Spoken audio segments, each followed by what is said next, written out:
গলা খুব শুষ্ক, টাটানি ব্যথা, খাবার গলা দিয়ে নিচে নামতে কষ্ট হয়, মনে হয় গলার ভিতরে কিছু আটকে আছে, গলায় আঠালো শ্লেষ্মা জমে থাকে, বারবার খাকারি দিয়ে গলা পরিষ্কার করতে হয়, উচ্চস্বরে কথা বললে গলার ব্যথা বেড়ে যায়, অখাদ্য জিনিস খেতে ইচ্ছা করে, যেমন চক, খড়ি,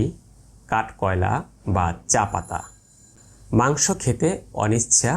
ক্ষুধামন্দা, বুক জ্বালা ও খাদ্যনালী সংকুচিত হওয়ার অনুভূতি থাকে, মল শক্ত, শুষ্ক ও দলা দলা হয়,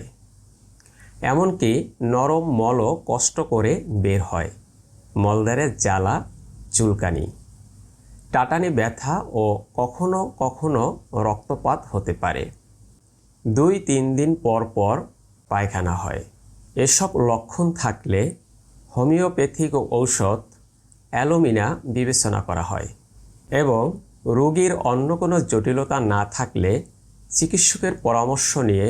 সঠিক শক্তি ও মাত্রায় নিয়মিত ঔষধটি সেবন করলে প্রায় 7 দিনের মধ্যে উপকার পাওয়া যায়।